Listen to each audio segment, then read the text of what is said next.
Welcome back. What a gorgeous day outside. You couldn't ask for a nicer one. But if you decided to spend a little time inside today at the Star Days at the Space Foundation, I met all kinds of new friends out there. We talked about weather wonders and how space plays into weather forecasting.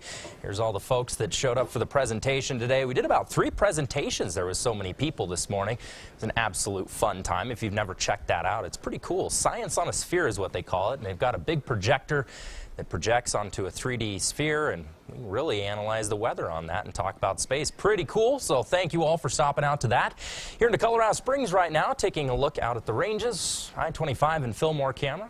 American Furniture Warehouse. Notice clear skies out there, still a little bit breezy though. About 49 degrees right now at that particular camera. As for the sky scan, hardly anything going on right now. We are seeing a few clouds building into the area. We do have a weak cold front that's going to be slipping through tonight, and that again is going to keep those weekend temperatures slightly cooler than what they could be, but nothing too drastic. It's still going to be fairly comfortable out there. Winds have really been the big story today. Still 14 miles an hour into the Springs. La Junta about 13. Pretty consistently out of the south-southeast for the most part, and those winds are going to linger with us as we move into Sunday.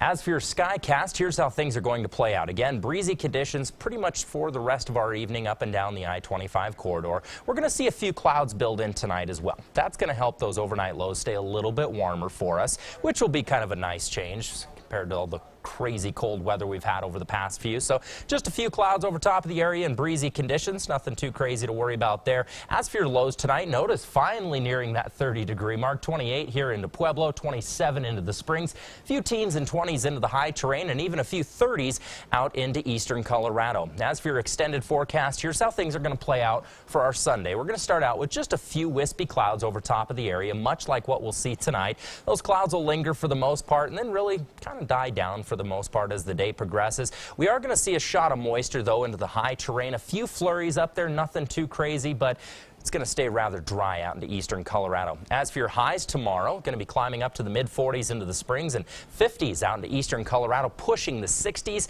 And if you think these are warm, wait till you check out the next 7 days. Oh, it's going to be gorgeous. Temperatures are going to continue to rise up through Wednesday. Right now, Wednesday looks to be the warmest day, hitting the mid-60s here into the Springs.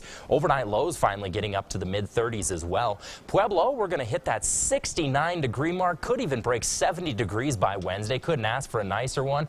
And again, 30s consistently for your overnight lows. So the big story here, a nice little warming trend over the next few days. Canyon City wrapping up the weekend with 49 degrees, then up to 66 by Wednesday, even into the high terrain. We're going to be warming up to the mid-50s and mid-20s for overnight lows. Looking at some gorgeous weather. Get out and enjoy it. Looks like things will kind of start to taper off though by Saturday, or this next following Saturday, I should say. But even if that storm does move in, shouldn't be too crazy for us. Should stay fairly warm. We have earned whatever we can get. Most definitely. All right, Jason, thanks a lot. Josh is here with sports. Yeah. What you got? Well, I'll tell you what.